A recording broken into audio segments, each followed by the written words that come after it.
Periyar Maniamma Institute of Science and Technology, Tanjavur, BTech Mechanical. This summer, meet the Magical Mermaid at VGP Marine Kingdom from April 12th to May 31st. Kanchipuram Pachaiya parcels, Chennai, Kanchipuram, Vellore, Tiruvannamalai. நீங்கள் ராஜாவாக இருந்தாலும் இருக்கும், மந்திரியாக இருந்தாலும் இருக்கும், சாதாரண மனிதனாக இருந்தால் கூட இருக்கும். ஆக ஒரு மனிதனுடைய ஆயுள் பாவத்தில் பாதி வரைக்கும் சனியின் தாக்கம் இருக்கும். சார், இப்போது 7.5 சனியுடைய பிடியில் இருக்கவங்க பொதுவாகவே ஏதாவது பரிகாரம் இருக்கா? பரிகாரத்தில் நீங்கள் செய்ய வேண்டியது என்னென்னா, அடுத்தது கும்ப ராசிக்காரர்களுக்கு ஜென்ம சனியாக நடந்துக்கிட்டு இருக்கு. மீன ராசிக்காரர்களுக்கு சிரசு சனி ஆரம்பம். ஆக இந்த 3 ராசிக்காரர்களுமே இப்போ உங்களுக்கு நீங்கள் பேசும்போது 7.5 சனி நடந்துக்கிட்டு இருக்கு. இந்த காலகட்டத்தில் நம்ம கவனிக்க வேண்டியது என்ன அப்படின்னு கேட்டிங்கன்னா, காமெடியாக சொல்லலாம், ஆனால் உண்மையிலே 7.5 சனியில் தான் கல்யாணம் ஆகும், அஷ்டம சனியில் தான் கல்யாணம் ஆகும். சனி சிங்கனாப்பூர்னு சனி ஆட்சி பெற்ற உச்சம் பெற்ற அங்கே கோயில் இருக்குது. அந்த கோவிலுக்கு எல்லாரும் அங்கே போவாங்க. அந்த கோயிலுக்கு போகும்போது பார்த்தீங்கன்னா, அந்த ஊருக்குள்ளே போகும்போது 2 பக்கமும் எல்லா வீடும் திறந்து தான் இருக்கும். இது ஒன் டே ஸ்டார்ட். அதுக்கு தான் திரைப்படத்துறையில் இருக்கிறவங்க அத்தனை பேருக்குமே நட்சத்திரங்கள்னு பேர். நட்சத்திரம் ஜொலிக்கும். சூரியன் வந்த உடனே நட்சத்திரம் ஜொலிக்கும் தெரியாது. அன்பு வணக்கங்கள். இன்று நம்முடன் தெய்வீக ஜோதிடர் ஏஆர் பாலகிருஷ்ணா ரெட்டி அவர்கள் இணைந்துள்ளார். வணக்கம் சார். குரு பிரம்மா, குரு விஷ்ணு, குருதேவோ மகேஸ்வர, குரு சாட்சாத் பரபிரம்மா, தஸ்மை ஸ்ரீ குருவே நமஹ. என் அன்பு கலாட்டா டிவி நேயர்களுக்கும் என் அன்பு சகோதரருக்கும் என் அன்பு வணக்கங்கள். சனி அப்படிங்கிறது ஒரு பயங்கரமான ஒரு ரோல் ப்ளே பண்ணுது அப்படின்னு எல்லாருமே சொல்கிறாங்க. இப்போ குரு பெயர்ச்சி எந்த அளவுக்கு ஒரு தாக்கத்தை ஏற்படுத்துதோ, அதே நேரத்தில் சனி பெயர்ச்சியும் தாக்கத்தை ஏற்படுத்துது. இதில் நிறைய சனி இருக்குது. ஆனால் அந்த 7.5 சனி அப்படிங்கிற அந்த சனி மட்டும் ஏன் மக்கள் ரொம்ப பயப்படுறாங்க?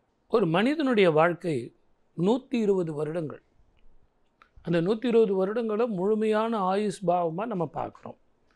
அதில் நீங்கள் சொன்னால் நம்ப மாட்டீங்க, ஒரு ஆச்சரியகரமான விஷயம் என்னன்னு கேட்டிங்கன்னா, 60 வருடங்கள் சனியின் தாக்கம் நீங்கள் ராஜாவாக இருந்தாலும் இருக்கும், மந்திரியாக இருந்தாலும் இருக்கும், சாதாரண மனிதனாக இருந்தால் கூட இருக்கும்.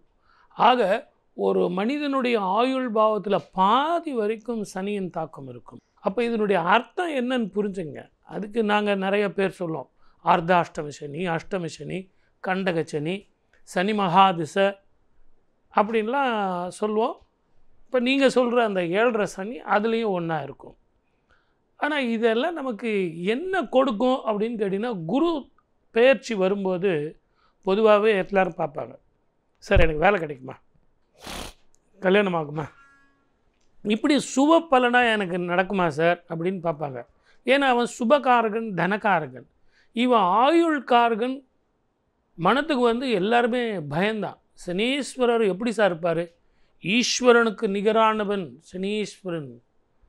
எல்லாரும் அதை சொல்லுவாங்க, ஈஸ்வரனுக்கு நிகரானவன் இல்லைங்க. அப்படி இல்லைங்க. சிருஷ்டி அப்படிங்கிறது சூரியன். அதனால்தான் அவனுக்கு சூரிய நாராயணன் பேர்.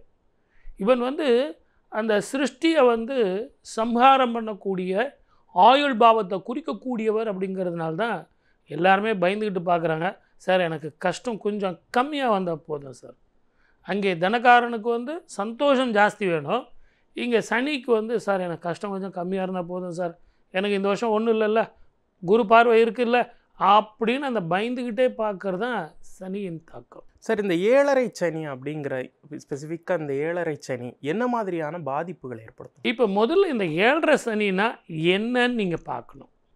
மேஷ ராசி அப்படின்னு பார்த்தீங்கன்னா, மீனத்தில் சனி வரும்போது அவனுக்கு 2.5 வருஷம் இருக்கும். மேஷத்தில் இருக்கும்போது 2.5 வருஷம் இருக்கும்.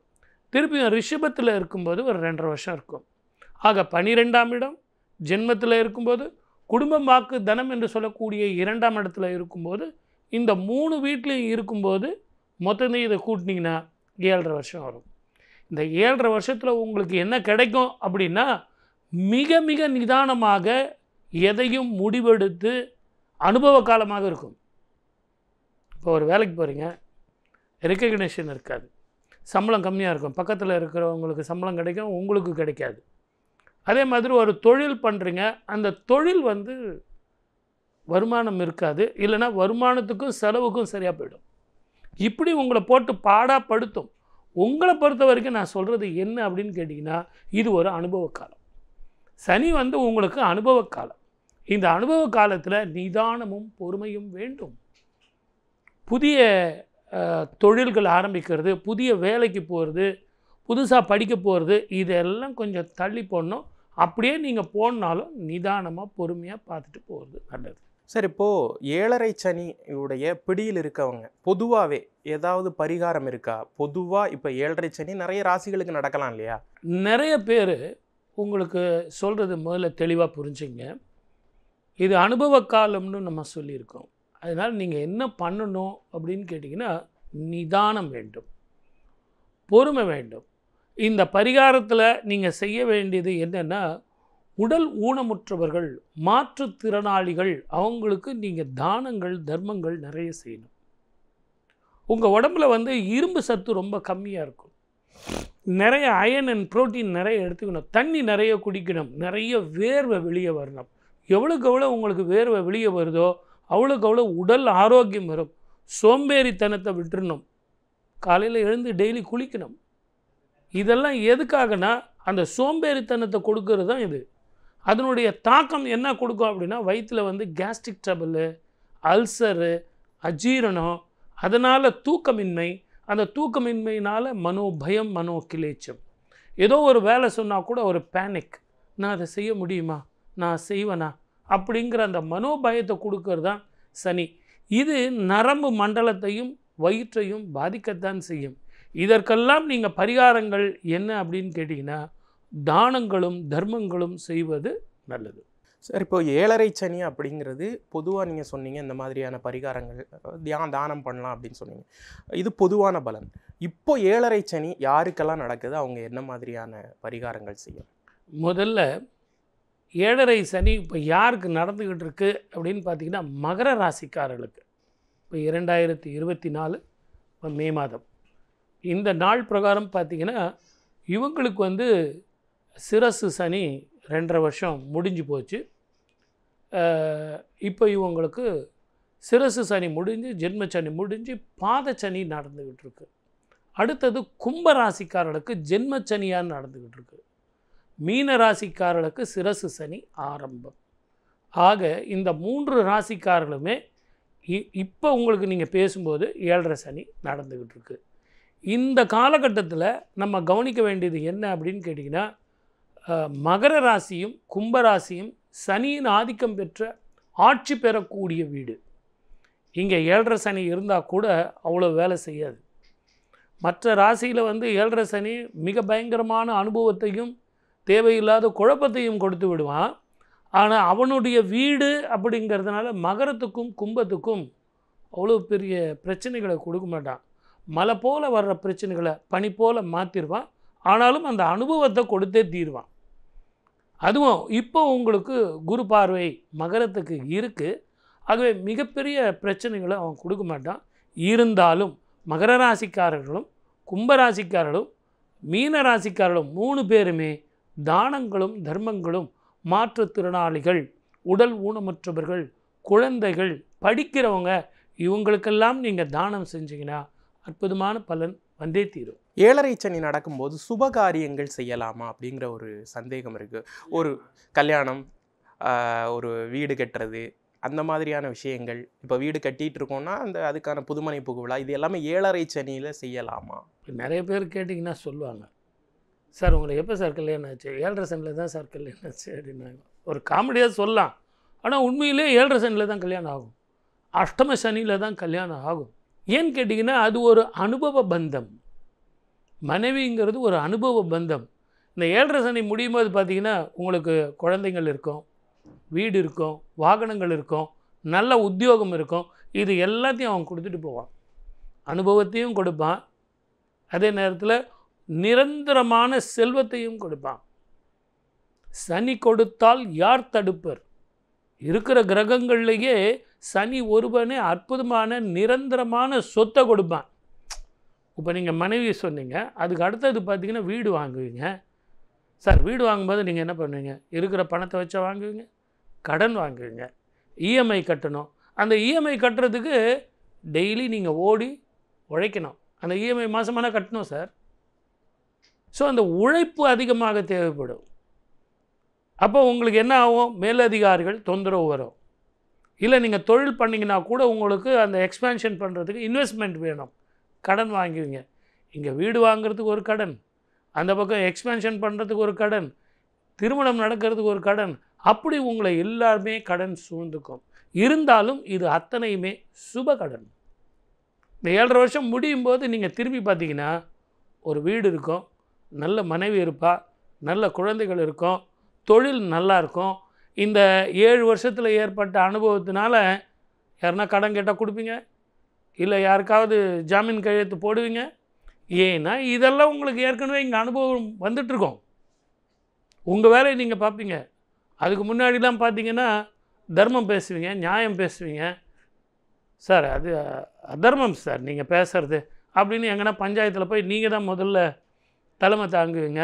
இப்போ எங்கேயாவது பிரச்சனை நடந்தால் கூட பக்கத்து வீட்டில் யாருன்னா நாய் கடித்தா கூட நம்ம எதுவும் கண்டுக்கிறதே கிடையாது. அதுக்கான காரணம் என்னன்னு கேட்டிங்கன்னா, அந்த நாய் நம்மளை கடிக்கலல்ல, அது வரைக்கும் சந்தோஷம்.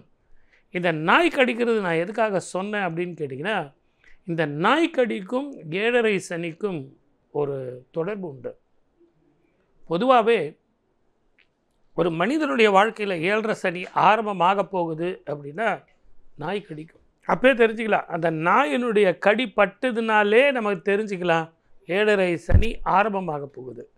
காகம் தலையில் கொத்தினாலும் சரி, எச்சமிட்டாலும் சரி, உங்களை சுற்றி சுற்றி வந்தாலும் சரி, உங்களுக்கு 7.5 சனி ஆரம்பமாக போகுது அப்படின்னு நம்ம தெளிவாக தெரிஞ்சுக்கலாம். ஆக மிருகங்கள், பறவைகள் இது எல்லாமே உங்களுக்கு இந்த 7.5 சனியினுடைய தாக்கத்தை குறிப்பது. இதெல்லாம் இண்டிகேஷன். அதே மாதிரி தான் சில மூலிகைகள் இருக்குது. அந்த மூலிகைகள் நீங்கள் கிட்டேயே போய் தொடக்கூட முடியாது. அப்படிப்பட்ட மூலிகைகளில் ஒன்று வன்னி. இந்த 7.5 சனி, அஷ்டம சனி, அர்த்தாஷ்டம சனியில் இருக்கிறவங்க வன்னி மரத்து விநாயகர் கோயிலுக்கு நீங்கள் போயிட்டு வாங்க சார் அப்படின்னா பக்கத்து வீட்டே இருக்கும், போகவே முடியாது. எல்லா கோவிலுக்கும் போவார். அந்த வன்னி மரத்துக்கு கீழே இருக்கிற விநாயகருக்கும் வன்னி மர வழிபாட்டுக்கும் வன்னி மரத்துக்கு கீழே வந்து விளக்கு போடுங்கன்னு சொன்னால் அதுவும் போட முடியாது. ஆக விருட்சங்கள், மிருகங்கள் இது எல்லாமே ஒரு சின்ன தொடர்பு இந்த 7.5யோடு சேர்ந்து இருக்கு. 7.5 சனி நடக்கக்கூடிய இந்த அன்பர்கள், அதாவது நீங்கள் சொன்ன ராசிக்காரங்கள்லாம் இந்த கோயிலுக்கு போகணும் அப்படின்னா, ஏன்னா எல்லாருனாலையும் சனி பகவானுடைய மெயின் கோயில் போக முடியாது. அப்போது என்ன மாதிரியான கோவில் தரிசனங்கள்லாம் மேற்கொள்ளலாம்? இல்லை ஸ்பெஷலாக வேறு ஏதாவது கோயில்கள் இருக்கா? இந்த ஸ்பெஷல் கோயில் என்ன தெரியுங்களா? சனி உச்சம் பெற்ற கிரகம் என்ன அப்படின்னு கேட்டிங்கன்னா துளாராசி. இந்த துளாராசியில் நீங்கள் இந்த நிகழ்ச்சி பார்த்துட்டு இருக்கிற எத்தனையோ டாக்டர்ஸ், ஜட்ஜஸ் நிறைய பேர் இருப்பாங்க, நீதிபதிகள். ஏன்னா சனி உச்சம் பெற்ற அந்த தொழில் செய்யக்கூடியவர்கள் யாருன்னு கேட்டிங்கன்னா நீதிபதிகள் தான் இருப்பாங்க. அவங்களுக்கு வந்து துளாராசியாக தான் இருக்கும். சீர்தூக்கி பார்த்து தெளிவான சிந்தனையோடு முடிவெடுக்கக்கூடிய திறமை பெற்றவர்கள் நீதிபதிகள். அவங்க எல்லாருமே கொஞ்சம் மேக்சிமம் துளாராசியில் இருப்பாங்க. இப்படி ஒரு பக்கம். ஆக தர்மத்தை சொல்லுவான் அப்படின்னு நமக்கு தெரியுதுங்களா? அடுத்தது பார்த்திங்கன்னா, உலகத்திலேயே சார் நான் உங்களை ஒரு கேள்வி கேட்குறேன். இவ்வளோ நேரம் என்ன கேள்வி கேட்டீங்க? ஒரு பர்ஸு நீங்கள் இங்கே வைக்கிறீங்க, இப்போ கூட இதோ இருக்குது. இந்த பர்ஸு நம்ம பேசிக்கிட்டே இருக்கோம், இங்கே இருக்குமா சார்? இது நம்ம ஆஃபீஸுங்கிறதுனால எல்லாரும் நண்பர்கள், உறவுகள் யாரும் எடுக்க மாட்டாங்க. ஆனால் இது ஒரு பொது இடமா இருந்ததுன்னா இருக்குமா? இருக்காது. ஆனால் சனி சிங்கனாப்பூர் அப்படின்னு பாம்பேயில் சனி ஸ்தலம் ஒன்று இருக்குது. அந்த கோவிலில் அந்த ஊர், அந்த கோவிலை சுற்றின ஒரு ஊர் இருக்குது. எந்த வீட்டுக்குமே நில வாசப்படியே கிடையாது. அதாவது பெரிய கதவு, தலை வாசப்படியே கிடையாது, தலை வாசலே கிடையாது, தலை கதுவே கிடையாது, இன்க்ளூடிங் பேங்க்கு. ஏன்னா அங்கே யார் திருடினாலும் 10 அடி போய் கண்ணு தெரியாமல் கீழே போயிடுவான். நான் சொல்கிறது பொய்ன்னு தானே நினைக்கிறீங்க? நீங்கள் அந்த ஊருக்கு போய் பாருங்கள், ஒரு வீடு கூட தலைவாசல் இருக்காது. எல்லா வீட்லேயும் ஸ்க்ரீன் மட்டும்தான் இருக்கும். ஏன்னா சனி சிங்கனாப்பூர்னு சனி ஆட்சி பெற்ற, உச்சம் பெற்ற அங்கே கோயில் இருக்குது. அந்த கோவிலுக்கு எல்லாரும் அங்கே போவாங்க. அந்த கோவிலுக்கு போகும்போது பார்த்திங்கன்னா அந்த ஊருக்குள்ளே போகும்போது 2 பக்கமும் எல்லா வீடும் திறந்து தான் இருக்கும். அரசாங்கமே பின்னாடி சொன்னாங்க, இது உங்களுக்கு நம்பிக்கையாக இருக்கலாம், நாங்கள் இல்லைன்னு சொல்ல, இருந்தாலும் பேங்க்குன்னு கேட்கும்போது சில ரூல்ஸ் அண்ட் ரெகுலேஷன் எங்களுக்கு வேணும், ஆகவே நாங்கள் கதவு போட்டுக்கிறோம் அப்படின்னு சொல்லிட்டு சனி சிங்கனாப்பூரில் சனீஸ்வரருக்கு எழுதி வச்சு அதுக்கு பிறகு அங்கே கதவு போட்டாங்க, செக்யூரிட்டி போட்டாங்க. இல்லைன்னா அந்த ஊரில் இன்ன வரைக்கும் திருட்டு பயமே கிடையாது, கதவுகள் எல்லாம் திறந்தே இருக்கும். அப்படிப்பட்ட நியாயத்தை கொண்டவர் தான் சனீஸ்வரர். இங்கே நம்ம பரிகாரம்னு இப்போ நீங்கள் கேட்டீங்க, இது எதுக்காக நான் இதெல்லாம் சொல்லிக்கிட்டு வரேன் அப்படின்னா, இப்படி நீதியும் நேர்மையும் உடைய இவர் இந்த காலகட்டத்தில் உங்களுக்கு அது புரிய வச்சுடுவார். நியாயம்னா என்ன, தர்மனா என்ன, அதை புரிய வைக்கணும்னா முதல்ல உங்களுக்கு அயோக்கியத்தனா என்ன, ஃப்ராடுனா என்ன, இதெல்லாம் உங்களுக்கு புரிய வச்சுடுவார். இந்த 7.5 சனியில் தான் யூ வில் லேர்ன் பணத்தோட அருமை, உண்மையோட அர்த்தம், பசியோட அர்த்தம், சாப்பாட்டோட பெருமை, இது எல்லாமே உங்களுக்கு தெரிஞ்சிடும். இந்த 7.5 சனி முடியும் போது பார்த்திங்கன்னா உங்களுக்கு எல்லாமே இருக்கும், ஆனால் எதை கொண்டும் நீங்கள் ஆர்ப்பரிக்கிறது இல்லை, ஆஸ்வாசப்படுத்திக்கிட்டு ரொம்ப சைலண்ட்டாக இருப்பீங்க. ஊர் பிரச்சனைக்கு போக மாட்டீங்க, நிதானமாக இருக்கீங்க. உங்கள் பிரச்சனையை நீங்கள் எப்படி ஹேண்டில் பண்ணணும்னு உங்களுக்கு தெரியும். அந்த கூலாக இருக்கிறது தான் உங்களுக்கு. ஆகவே இப்படிப்பட்டவர்கள்லாம் சனி சிங்கனாப்பூர் போயிட்டு வரலாம். அவ்வளோ தூரம் இருக்குது சார், என்னால் போக முடியாதுன்னா, தமிழ்நாட்டை பொறுத்த வரைக்கும் சனி வழிபட்ட தலம் தான் இருக்குது. சனீஸ்வரருக்குன்னு தர்பாரண்யேஸ்வரர் அப்படின்னு சொல்லிட்டு காரைக்கால் பக்கத்தில் திருநள்ளாறு அப்படிங்கிற ஸ்தலம் இருக்குது. இதெல்லாம் சனி வழிபட்ட தலம். சனீஸ்வர ஸ்தலம்னு நம்ம சொல்கிறோமே ஒழிய, சனியே வழிபட்டு அவனுடைய கர்மம் போக்கிய தலம்தான் அந்த தலம். அது சனீஸ்வரர் ஸ்தலம் இல்லை. மூல கருவறையில் பார்த்திங்கன்னா தர்பாரண்யேஸ்வரர் இருப்பார், அவர் தான் அருள்வாதிப்பார். சனியினுடைய தாக்கம் போகிறதுக்காக அவனுக்கே அந்த கஷ்டங்கள் போனதுனால அவனுடைய வாக்கு தரான், இங்கே யாரெல்லாம் வழிபடுறீங்களோ அவங்களுக்கெல்லாம் என்னுடைய பிடி இருக்காது. அதே மாதிரி தான் திட்டையில் சிலானில் எப்படி ஆட்சி புரிந்தான் குபேரன், அவன் செல்வங்கள்லாம் இழந்து போகிறான், அவன் தஞ்சம் அடைகிறான். திட்டையில் தஞ்சாவூரில் தஞ்சம் அடைகிறான், தான் இழந்த பொருளை மீண்டும் கிடைக்கிது. அதனால்தான் அங்கே ராஜ குருவாக அங்கே இருக்கிறார். அது பக்கத்துலேயே உங்களுக்கு சனீஸ்வரர். இப்படி உங்களுக்கு எங்கே போனீங்கனாலும் அந்த சனீஸ்வரர் குருவுக்கு பக்கத்துலேயே இருப்பார். சனீஸ்வரர் இருப்பார் எந்திர ரூபமாக தேனிக்கு பக்கத்தில். இப்படி எல்லா கோவிலும் இருந்தாலும் இங்கே நீங்கள் செய்ய வேண்டியது சின்ன சின்ன தானங்கள், தர்மங்கள், வஸ்திரங்கள், அன்னதானங்கள், இது எல்லாம் நீங்கள் பண்ணணும். ஏன் சாமி இப்போ சனி அப்படின்னாலே தானம் பண்ணணும் அப்படின்னு ஏன் சொல்கிறீங்க? இந்த பிரீத்தி ஒரு சில பேருக்கு, இப்போது நான் உங்களுக்கு ஒரு 10 ரூபா தரேன் சார், இல்லை ஒரு 100 ரூபா தரேன் சார், உங்களுக்கு போதுன்ற மனசு வருமா? சார் இன்னும் ஒரு 1000 ரூபா கொடுத்துருக்கலாம் சார், நான் எவ்வளோ ஹார்ட் ஒர்க் பண்ணுறேன், நீங்கள் கொடுத்துருக்கலாம்ல. ஏன்னா அந்த போதும் என்ற மனம் பணத்தால் வராது. ஆனால் அன்னம் விட்டிங்கன்னு வச்சிங்களேன், 2 கரண்டி சாப்பாடு வச்சோன்னா 3ஆவது கரண்டி போதும் சார், வேண்டாம் நான் நாளைக்கு சாப்பிட்றேன், இன்றைக்கி எனக்கு போதும். அங்கம் வாழ்த்தும், என்னை மறந்து அந்த அங்கம் வாழ்த்தும். யாரோ ஒரு புண்ணியவாம்பா சாதம் கொடுத்தாம்பா, அந்த சாப்பாடு எதில் போய் சேருது தெரியுங்களா? இப்போ நான் கொடுக்குற பணம் உங்களுக்கு எப்படி வேணாலும் போகும், நீங்கள் எப்படி வேணாலும் செலவு பண்ணலாம்.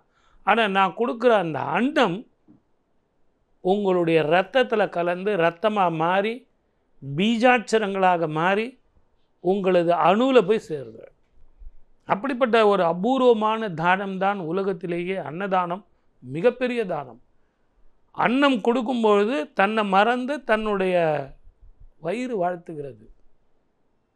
நல்லா இருக்கும். நம்ம உலகத்திலேயே மிகப்பெரிய வியாதி, கொடிய வியாதி எது சொல்லுங்கள்? இது வரைக்கும் மருந்து கண்டுபிடிக்காத வியாதி. விஞ்ஞானம் வளர்ந்துருக்கு இல்லைங்களா? என்ன வியாதி? பசி. பசிக்கு வியாதிக்கு மருந்தே கிடையாது, ஒரே மருந்து தான். நல்ல 4 இட்லி சாப்பிடுங்க தம்பி, பசி போயிடும். அப்படிப்பட்ட வியாதிக்கு நீங்கள் அன்னதானம். இதை தர்மமிகு சென்னை, தர்மமிகு இந்தியா, இது தவிர நீங்கள் வேறு எங்கேயும் நீங்கள் தானம் பண்ணவே முடியாது. சார் நான் அமெரிக்காவில் போய் 2 இட்லி தானம் பண்ணுறேன், வாங்கிறதுக்கு ஆளே கிடையாது. சார் லண்டனில் போய் கொடுக்க முடியுமா சார்? ஜெர்மனியில் போய் தர முடியுமா? ஏன்னா இங்கே நிறைய பேர் சொல்லி நான் கூட கேள்விப்பட்டிருக்கேன். என் கூட பேசினவர் கூட ஒரு முறை சொன்னார், எல்லா கோவிலில் பிச்சைக்காரங்க உட்காந்துட்ருக்காங்க. அது ஆணவ பேச்சு. அவர்கள் பிச்சைக்காரர்கள் இல்லை, பிட்சைக்காரர்கள். பிட்சைக்கும் பிச்சைக்கும் நிறைய வித்தியாசம் உண்டு. உங்கள் கர்மத்தை வாங்கிறதுக்கு அவன் உட்காண்டிருக்கான். அங்கே வாங்குறவன் பிச்சைக்காரன் இல்லை. சித்தர்கள், யோகிகள், ஞானிகள் தவம் இருக்கிறார்கள். அவங்களுடைய உருவம் வந்து பிச்சைக்காரர்களாக தெரிஞ்சிருக்கு. திருவிடைமருதூர் அந்த ஊர் வாசப்படியில் யார் பிச்சை எடுத்தது, யார் அங்கே பிச்சை எடுத்ததுன்னு ஒரு கணக்கு போட்டு பாருங்கள். அது படித்து பார்த்தீங்கன்னா அந்த மாதிரிலாம் அகாதுகாவாக பேச மாட்டாங்க யாருமே. ஒரு சித்தர் வந்து அங்கே உக்காண்டிருக்கார் கிழக்கு கோபுர வாசப்படியில். அப்போது அவர் கூட இன்னொருத்தர் நண்பர் உக்காண்டிருக்கார். அவர் சொல்கிறார், சாப்பாடு நல்லா இருக்குல்ல அப்படின்னு. அவர் ஒரே வார்த்தை தான் சொல்கிறார், என்னைக்கு இந்த சாப்பாடு சுவை நீ தெரிஞ்சுதியோ இனி இங்கே வர வேண்டாம், நீங்கள் மேற்கு கோபுர வாசலுக்கு போங்க அப்படின்னு சொல்லிட்டு மேற்கு கோபுர வாசலில் போகிறார். மேற்கு கோபுர வாசலில் போயிட்டு ஒரு காலங்கள் அப்படி போயிட்டே இருக்குது. அப்போ ஒருத்தர் வந்து சொல்கிறாங்க, மேற்கு கோபுர வாசலில் உங்கள் நண்பர் உட்காண்ட்ருக்காரு, சாப்பாடெலாம் நல்ல பிரமாதமாக நாங்கள் கொடுத்தோம் அப்படின்னு சொன்னோன்னே இவர் கூப்பிடுறாரு, என்னப்பா தானங்கள்லாம் கொடுத்தாங்களாமே வாங்கி சாப்பிட்டியா? ஆமாங்க. பக்கத்தில் ஒரு நாய் பார்க்குறாரு, என்னப்பா இவ்வளோ நாள் நீ தனியாக இருந்த, இப்போ நாயோடு வந்திருக்கியே? ஆமாம் சுவாமி, நான் சாப்பிட்டு மீதி இருக்கு இல்லையா, அதை இந்த நாய்க்கு கொஞ்சம் போடுவேன். ஆக உனக்கு பந்தம் வந்துருச்சு. இனிமேல் உனக்கு வாழ்க்கையில் எல்லாமே இல்லற சுகத்தை தேடி போகிற, என்னால் இனி நான் தேவைப்படாது, என்னை விட்டுடு அப்படின்னு சொல்லும்போது அவர் கோவம் வந்தது. கையில் அந்த திருவோடு இருந்தது இல்லைங்களா, அதை எடுத்து அந்த நாய் தலைமையிலே போட்டு உடச்சிட்டார். உன்னால தானே என்னை குரு வந்து இப்படி பண்ணிட்டார். அந்த நாய் தான் அடுத்த ஜென்மத்தில் காசியினுடைய ராஜாவினுடைய மகளாக பிறக்கிறாள். இவர் மறுபடியும் ராஜாவாகவே பிறக்கிறார். இது எதுக்கான, அந்த சித்தரனுடைய எச்சில் பட்ட சாதத்தை சாப்பிட்டதுனால அந்த நாய் மகளாக பிறக்குது. அந்த குரு சொன்னார் இல்லைங்களா, அவர் யார் தெரியுங்களா? பட்டினத்தார். இப்போ சொல்லுங்கள், கோயில் வாசப்படியில் பிச்சைக்காரங்க உட்காண்டிருக்காங்களா?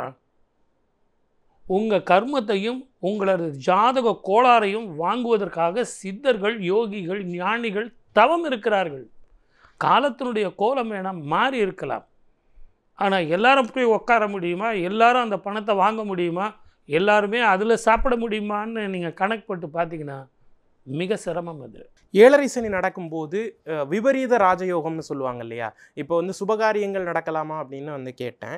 இந்த ராஜயோகம் வந்து சில நேரங்களில் சில ராசிகளுக்கு நடக்குது அப்படின்றாங்க. நிச்சயமாக ரிஷபராசிக்கு பார்த்தீங்கன்னா யோகக்காரகன் யாருன்னு கேட்டிங்கன்னா சனி ஒருவனே. 19 வருஷம் ராஜயோகத்தை கொடுப்பேன். அதே மாதிரி சனி நீச்சப்பட்டு அந்த சனியோடு கூட சேர்ந்து இருக்கிற தசை, சூரிய தசை உச்சமாக இருந்து அந்த தசை நடக்குது அப்படின்னா அவங்களுக்கு திடீர் அதிர்ஷ்டங்கள் வரும். ரெண்டாவது, மற்ற கிரகங்கள் கொடுக்கறது எல்லாமே ஸ்திரமான செல்வமாக இருக்குமான்னு சொல்ல முடியாது. உங்களுக்கு இன்னும் நான் புரிகிறபடி சொல்கிறேனே, நான் பொதுவாக நான் யாரையும் குறிப்பிட்டு சொல்ல, பொதுவாக சொல்கிறேன். இப்போ சுக்கரனது ஆட்சியில் இருக்கக்கூடியவர்கள் எல்லாமே திரைப்பட நடிகர்கள். அவங்களுக்கு வந்து கிடைக்கிற அந்த சொத்து சுகம் எல்லாமே பார்த்திங்கன்னா ஒரு மிகப்பெரிய எழுச்சியாக இருக்கும். சார் அவர் எவ்வளோ வாங்குறார் சார்? கோடிக்கணக்கில் வாங்குறார் சார். சார் வீடு எங்கே சார் வச்சுருக்காரு? அந்த இடத்துல பேரும் புகழோடு இருக்கார். ஓ சூப்பர். எவ்வளோ சார் வீடு? 5 ஏக்கரா சார். கார் நேராக அப்படியே பெட்ரூமில் போய் நிற்கும் சார். எல்லாம் கரெக்ட். அவருடைய கடைசி காலத்தை புரட்டி பார்த்தோம்னா செல்வம் நிற்கவே நிற்காது.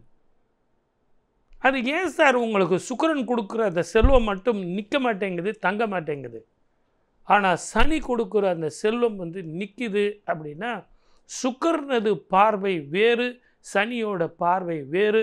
சனி கொடுத்தால் யார் தடுப்பர்? ஸ்திரமான சொத்து அமையும். ஏன்னா அனுபவத்தோடு கொடுக்குறான். இது ஒன் டே ஸ்டார். அதுக்கு தான் திரைப்படத்துறையில் இருக்கிறவங்க அத்தனை பேருக்குமே நட்சத்திரங்கள்னு பேர். நட்சத்திரம் ஜொலிக்கும். சூரியன் வந்த உடனே நட்சத்திரம் ஜொலிக்கும் தெரியாது. அடுத்த நட்சத்திரம் வந்தால் இந்த நட்சத்திரம் இருக்காது. அதனால தான் நம்ம வாழ்க்கையில் கற்றுக்க வேண்டியது என்ன அப்படின்னா, சனியினுடைய தாக்கம் நமக்கு இருக்கும்போது அவன் கொடுக்குற அந்த திடீர் செல்வத்தால் நம்ம என்ன பண்ணோன்னா நிறைய தானங்களும் தர்மங்களும் யாகங்களும் யோகங்களும் செய்யணும். உடல் ஆரோக்கியத்தை பார்த்துக்கணும். நிறைய வேர்த்து கொட்டுற மாதிரி உடல் வந்து எக்ஸசைஸ் பண்ணணும். ஏன்னா அந்த காலகட்டத்தில் வந்து உங்களுக்கு எக்ஸசைஸ் வந்து ரொம்ப ரெடியூஸ்ட் ஆகிடும். சீட்டில் உட்காந்துட்டு வேலை செய்கிற மாதிரி சோம்பேறித்தனம் இதெல்லாம் உங்களுக்கு கொடுத்துருவான். ஆகவே அதெல்லாம் தூக்கி போட்டுட்டு நீங்கள் உடற்பயிற்சி செஞ்சு அந்த வேர்வை எந்த அளவுக்கு உங்களுக்கு வெளியே வருதோ அந்த அளவுக்கு உங்களுக்கு ஆரோக்கியம். ஏழரை சனி குறித்து நிறைய விஷயங்கள் எங்களோட பகிர்ந்துக்கிட்டீங்க. ரொம்ப நன்றி. சனீஸ்வரர் அப்படின்னா பயப்பட வேண்டிய அவசியமே இல்லைங்க. நீங்கள் நேர்மையோடையும் தர்மத்தோடையும் சந்தோஷமாக தானங்களும் தர்மங்களும் செய்தால் உங்களுக்கு ஒரு நல்ல அனுபவத்தோட நல்ல குடும்பம் அமையும், சந்தோஷமாக எதிர்காலம் அமையும். வாழ்க்கை என்பது அனுபவம்தான், பயப்பட தேவையில்லைன்னு சொல்லி வாய்ப்பளித்த அத்தனை நல்ல உள்ளங்களுக்கும் நன்றி. வணக்கம். சர்வே ஜனா சுகினோ பவந்து. Periyar Maniamma Institute of Science and Technology, Tanjavur, BTech Mechanical. This summer, meet the Magical Mermaid at VGP Marine Kingdom from April 12th to May 31st. Kanchipuram Pachaiya parcels, Chennai, Kanchipuram, Vellore, Tiruvannamalai.